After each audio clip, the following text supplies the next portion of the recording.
selon l'article 521 du Code du travail, est puni d'une amende de 2 000 à 5 000 dirhams. Bonjour à tous et à toutes, je suis Jihad Laabid, professeure assistante en droit privé. Bienvenue sur ces séances qui vont vous permettre de tout savoir sur le droit du travail. Vous pouvez poser la question, quel est l'intérêt de cette matière? Bon, la réponse est simple. En tant que source de droit privé qui organise la vie dans l'entreprise entre l'employeur et l'employé, cette matière va vous permettre de connaître vos droits ainsi que vos obligations au milieu du travail. Donc, de quoi nous allons parler dans ces séances? Les points que nous allons aborder dans ces séances, c'est tout d'abord une définition du mot-clé qui nous apparaît intéressante et qui mérite d'être expliquée et définie, telles que la convention collective, le contrat, plutôt le règlement intérieur, l'accord collectif, le contrat du travail qui fait l'objet de notre analyse, les caractéristiques du contrat du travail, ensuite les différents contrats du travail existants et prévus par les dispositions de l'article 16 du Code du travail, et puis les obligations des parties contractantes, à savoir l'employeur et l'employé, et enfin la rupture du contrat du travail qui peut avoir lieu via le licenciement ou la démission. Donc, quelles sont les sources du droit du travail? Comme toutes les lois d'ailleurs, le droit du travail a des différentes sources. Ces sources peuvent être nationales, de nature nationale, ou internationales, telles que les conventions internationales qui sont signées et ratifiées par le Maroc, et les lois nationales telles que la Constitution de 2011, la loi 65-99 et relative au Code du travail, la doctrine, la jurisprudence, et il y a aussi des sources négociées telles que les conventions collectives, les accords collectifs, le contrat du travail, et finalement il y a des sources unilatérales telles que les usages et le règlement intérieur. Nous allons mettre l'accent sur les mots-clés que j'ai déjà mentionnés, la convention collective, l'accord collectif, le règlement intérieur et finalement le contrat du travail. La convention collective, c'est une convention entre les patrons, les employeurs et les syndicats des employés. Et il met l'accent sur les différents elle met l'accent sur les conditions de travail dans leur ensemble et dans le champ d'application et par conséquent plus large. Il peut être une convention dressée à l'échelle nationale, comme il peut être dressé à l'échelle régionale, à l'échelle sectorielle, secteur aéronautique, secteur du textile, secteur automobile, etc. Ou il peut être aussi local local. À l'intérieur de l'entreprise. C'est un accord sur toutes les règles applicables qui améliorent et qui donnent plus de droits aux employés. Si la convention collective est plus avantageuse, il va être applicable. Si elle est moins avantageuse que le Code du travail, on ne va pas l'appliquer, on va appliquer le Code du travail qui nous donne le strict minimum des droits. Et puis l'accord collectif porte sur les aspects bien spécifiques tels que le salaire, les primes, formation professionnelle, etc. C'est-à-dire que l'accord sur un seul point, on va traiter le salaire, on va aborder on va régler le problème du salaire, ou là on va faire un accord collectif concernant le salaire minimum prévu par le Code du travail, on va faire un autre salaire ou bien sûr plus avantageux que celui prévu par le Code du travail. On va parler du prime annuel ou du salaire du 13e mois, 14e mois, certaines sociétés, les grandes sociétés, et telles que l'OCP,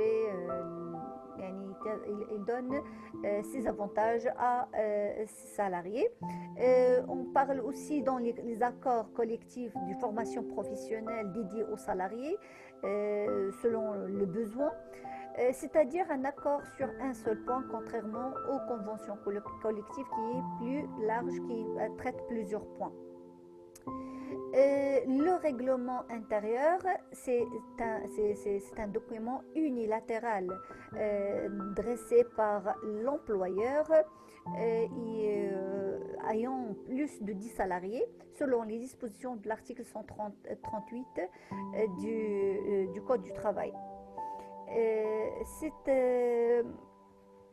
C'est ce document ou le règlement intérieur, il peut porter sur plusieurs points tels que les dispositions générales relatives à l'embauchage des salariés, au mode de licenciement au sein de l'entreprise, aux congés et aux absences. Le congé prévu par le Code du travail, c'est 18 jours ouvrables.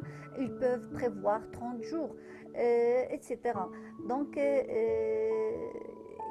aux absences, le nombre des absences sur lesquelles ils peuvent sanctionner l'employeur, ou les absences permises.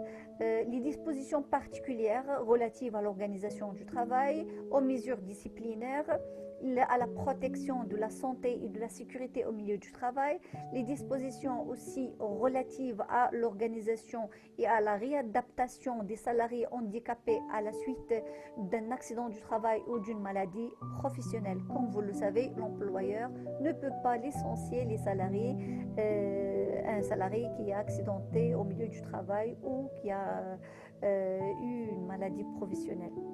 Donc, il nous reste comme terme à définir, au mot-clé à définir, c'est le contrat de travail.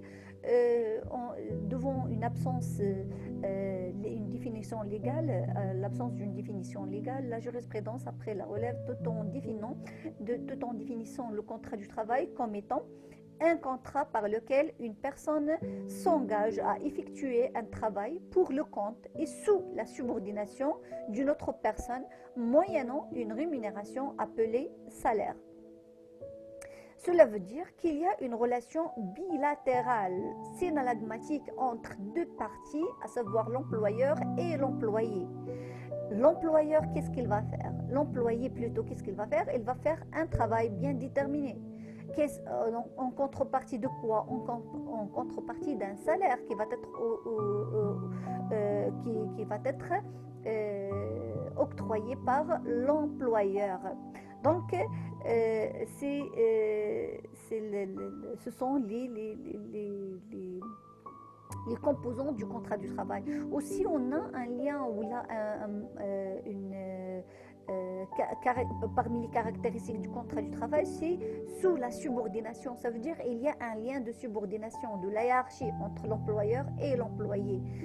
Cet employé va réagir selon ou va respecter les instructions et les ordres de son employeur. J'ai fait une définition personnelle tout en prenant en considération toutes les caractéristiques du contrat du travail. Le contrat du travail est un contrat synalagmatique par lequel une personne appelée salarié s'engage moyennant une rémunération en argent, c'est-à-dire le salaire, à exercer une activité au profit et sous la subordination d'une autre personne appelée employeur. Là, j'ai mis l'accent sur la relation synalagmatique et le lien de subordination, et aussi sur le caractère que le contrat du travail est un contrat à titre onéreux. Ça veut dire qu'il y a toujours une contrepartie de la part de l'employeur et de l'employé. Cette définition va nous pousser de chercher ou de prendre une idée sur les caractéristiques du contrat du travail. qui sont les suivantes. Les caractéristiques du contrat de travail sont le consentement, c'est un contrat consensuel plutôt, c'est un contrat à titre onéreux, c'est un contrat synallagmatique et c'est un contrat à exécution successive, conclu intuitif personné, d'adhésion et enfin le caractère du lien de subordination. Commençons par le début, c'est le contrat du travail, c'est un contrat consensuel. Ça veut dire quoi consensuel? Consensuel, ça veut dire il se base sur le consentement. Le consentement des parties suffit. L'écrit n'est pas obligatoire. L'écrit, c'est un moyen de preuve et non pas une condition de validité. Si on a l'écrit, c'est bien. Si on n'a pas l'écrit, ça ne veut pas dire qu'il n'y a pas de relation de travail. Au contraire, on peut prouver notre relation du travail par tous les moyens. Par exemple, l'inscription à la CNSS, bulletin de paie, carte offerte par l'employeur, etc. Témoignage, n'importe quel moyen suffit de prouver qu'il y a une relation de travail entre l'employeur et l'employé. Le contraire de consensuel, c'est solennel. Il y a d'autres types de contrats qui sont solennels. S'il n'y a pas d'écrit, il n'y a pas de relation, il n'y a pas de contrat. Tel que la loi 4400 qui porte sur les ventes en état futur d'achèvement. Tel que la loi 18006 sur les ventes en copropriété.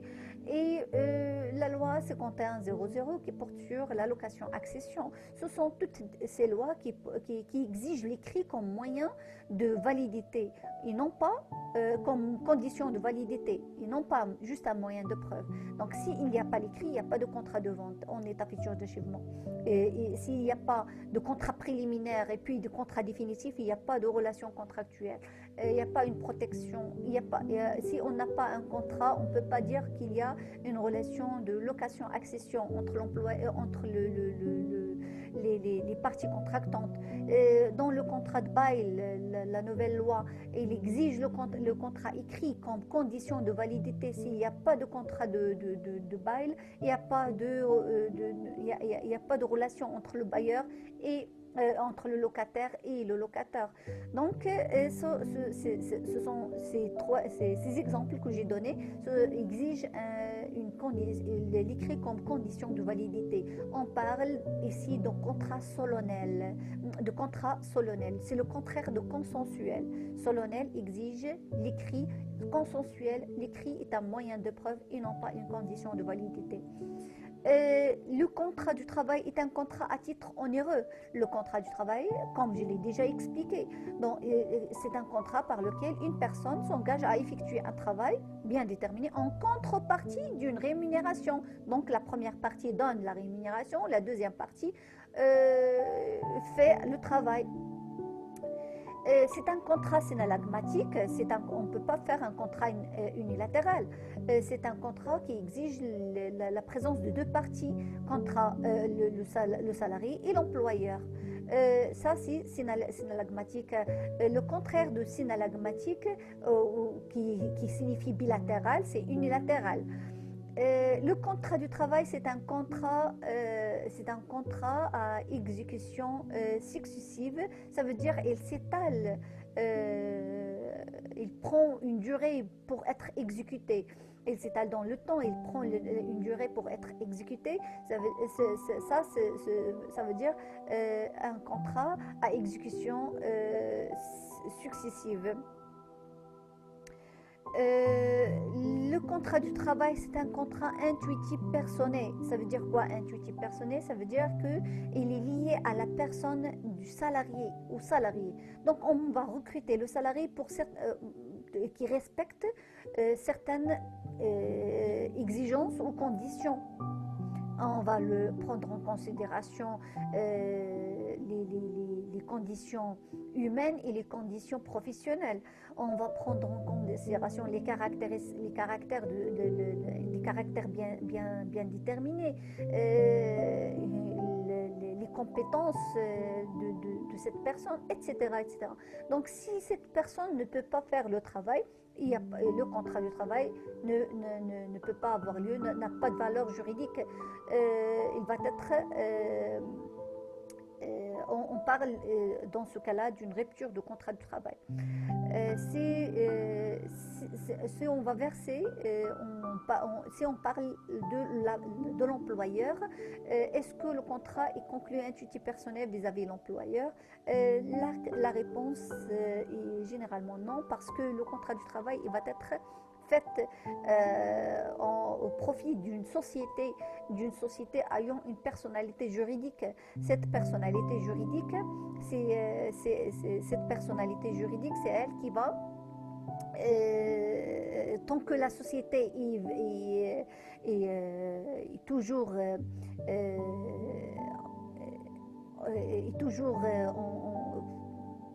vivante, il est en exercice, il est toujours en activité. Le contrat du travail est toujours valable. Même si la société va être vendue à une autre personne, on n'est pas lié à la personne qui a conclu le contrat avec nous, mais à la société, à la personne morale, et non pas à la personne physique.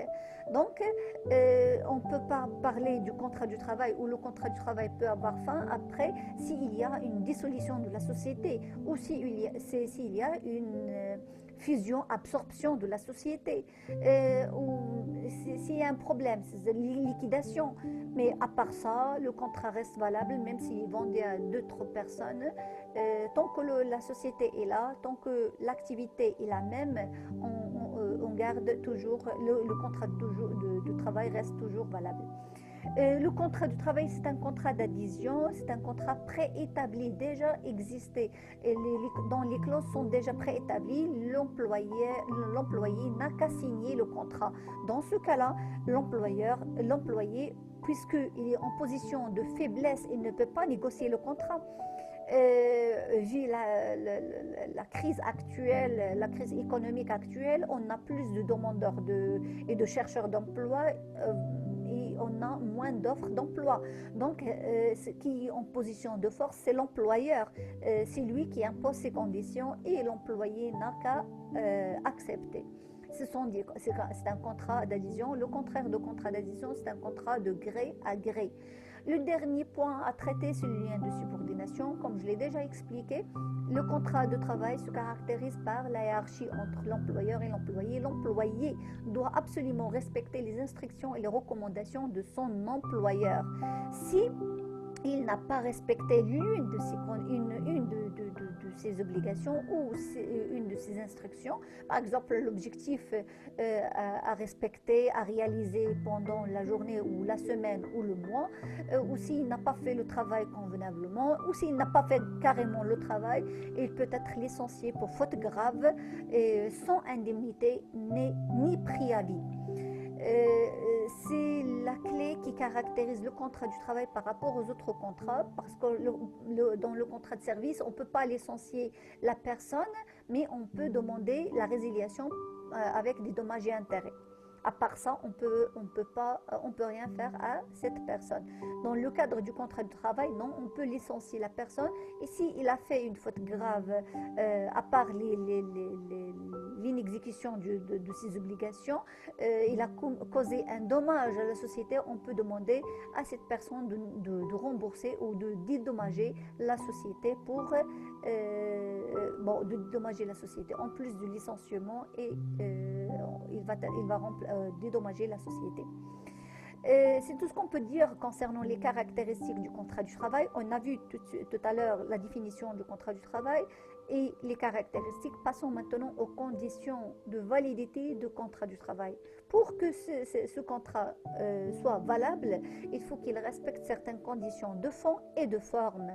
Les conditions de fond sont générales. D'ordre général, les conditions de fond, ce sont des conditions générales de validité qui sont omniprésentes dans tout type de contrat.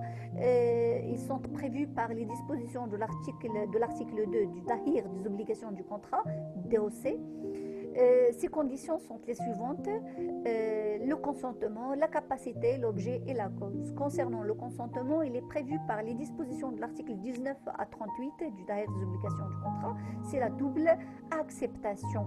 Comme je l'ai déjà expliqué dans les caractéristiques, le contrat du travail consensuel, il n'exige que le consentement des parties. Lorsque je postule sur une offre bien déterminée, ça veut dire que je donne mon acceptation, je suis d'accord, je veux travailler, je veux avoir ce poste-là. Et quand il m'envoie une convocation pour passer l'entretien et je réussis l'entretien, il me convoque pour travailler, c'est l'acceptation de la part de l'employeur. Donc double acceptation de la part de l'employeur et de l'employé. Ces acceptations ne doivent pas être viciées, soit par l'erreur, le dol ou la violence. Si vous voulez avoir plus des informations sur l'erreur, le dol et la violence, vous n'avez qu'à consulter le Dahir des obligations du contrat, bien précisément les articles 39 et suivants, jusqu'à, je crois, 65 du Dahir des obligations du contrat. Donc, à part le consentement, il y a la capacité. La capacité du contrat du travail, c'est à partir, lorsqu'on parle de la capacité, c'est de la majorité. La personne est majeure. La majorité doit être la personne doit être majeure, capable, ça veut dire elle a 18 ans et plus, il n'est pas démon ni prodigue, il est sain d'esprit, il est capable physiquement pour faire le travail. Donc cette personne ayant 18 ans et plus, il peut travailler sans avoir l'autorisation de son tuteur, donc il est majeur, il peut travailler. Et aussi la loi le code du travail a fait l'exception concernant ce point-là. Il a donné le droit à un mineur ayant plus que 16 ans de travailler, mais à condition d'avoir un accord tacite ou implicite des parents. Des parents. Donc, ça veut dire que le tuteur de cette personne mineure doit accepter le travail son travail.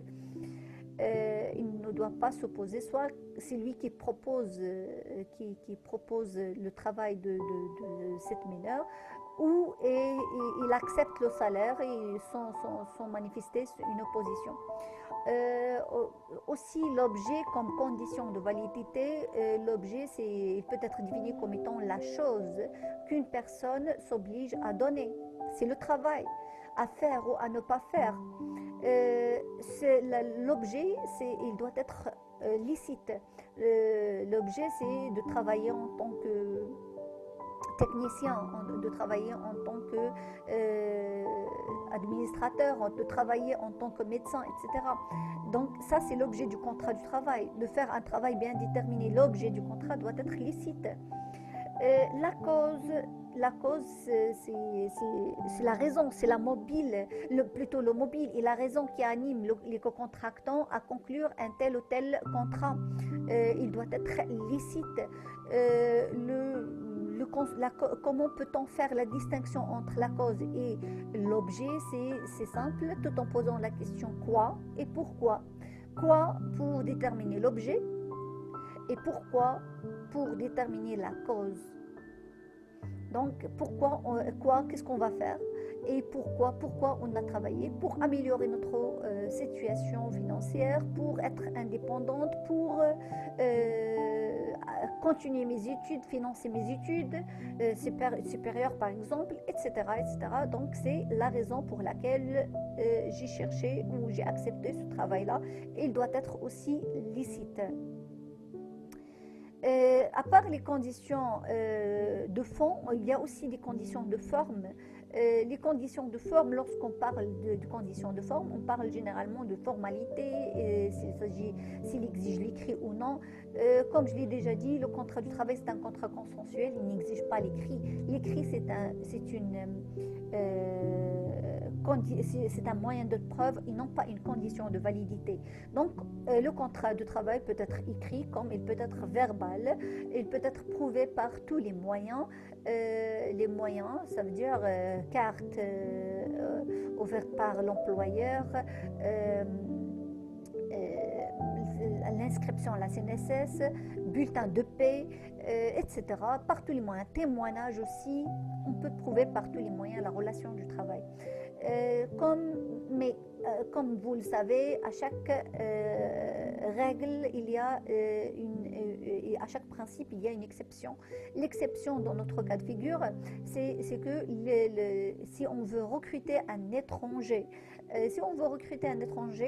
à part, à l'exception des Algériens et des Sénégalais qui sont traités comme les Marocains, les autres étrangers doivent respecter certaines procédures. Donc, dans ce cas-là, l'écrit obligatoire, ils doivent avoir le visa. Et ce visa de travail. Et ce visa doit être déposé sur leur contrat du travail, qui respecte une certaine condition et certaines formalités. Donc, l'employeur doit absolument respecter le contrat tel qu'il est prévu par le législateur, sinon il va être sanctionné. Ça, c'est pour les étrangers. Donc, si on va recruter un étranger, à part les Algériens et les Sénégalais, on doit absolument faire l'écrit. Et si on veut prévoir aussi une période d'essai pour les Marocains, si on veut prévoir dans notre contrat une période d'essai, on doit absolument faire un contrat écrit. Parce que s'il n'y a pas de contrat écrit, on ne peut pas imposer à l'employé de respecter une période d'essai qu'on va voir ultérieurement, et on va savoir pourquoi le législateur a exigé l'écrit dans ce cas-là. C'est pour protéger la partie la plus faible, à savoir l'employé. Ça, c'est pour les conditions de fond et les conditions de forme. Passons maintenant à un cas pratique que j'aimerais partager avec vous, qu'on va traiter ensemble, lié au contrat du travail pour un étranger. La question est la suivante: est-il valable même sans visa de l'administration? Un étranger souhaite savoir si l'autorisation du travail est une condition de validité de son contrat de travail au Maroc. Son problème est qu'il était licencié.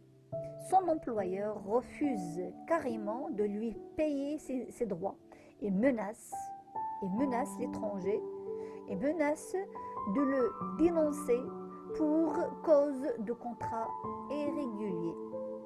Donc cet étranger a peur de demander ses droits parce qu'il n'a pas un contrat valablement formé. Il n'a pas un contrat régulier.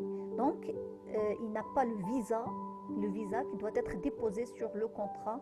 Donc dans ce cas-là, il a peur de réclamer ses droits devant le tribunal compétent, à savoir le tribunal de première instance, la chambre sociale.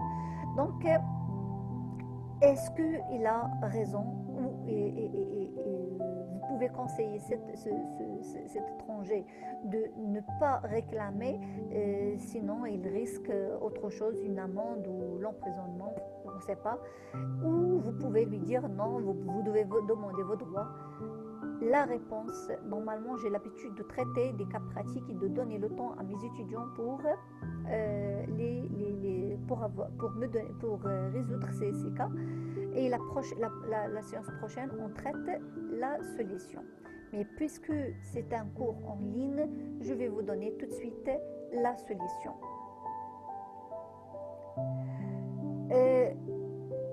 Qu'est-ce qu'il dit la loi en ce sens? Si le contrat du salarié étranger est irrégulier, c'est bien son employeur qui en est responsable. Je l'ai mentionné avant, mais maintenant on va détailler notre raisonnement. Bien prenant, c'est son employeur qui en est responsable. En effet, selon les dispositions de l'article 516 du Code du travail et suivant, l'obligation de demander l'autorisation incombe à l'employeur. C'est lui qui doit demander le visa, c'est lui qui doit avoir le contrat valablement formé. Et c'est lui qui assume les responsabilités qui découlent du non-respect de cette condition. Ceci étant, le contrat, même s'il n'est pas valablement formé, il reste valable et lie juridiquement l'employeur à son employé. dès lors qu'il y a une relation de subordination.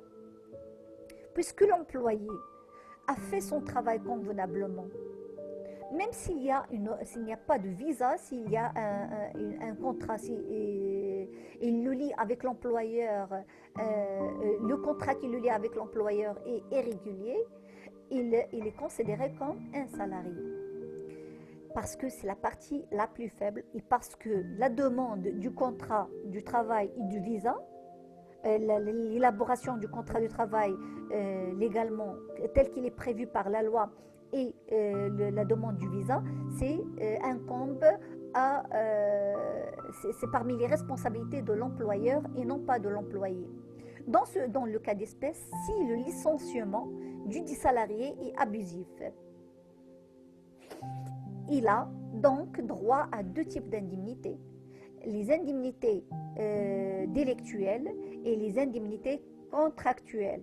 Les indemnités délictuelles telles que les indemnités légales qui sont liées à l'ancienneté et aussi il a le droit d'avoir des dommages et intérêts et aussi il a le droit d'avoir les indemnités liées au préavis qui n'étaient pas respectées.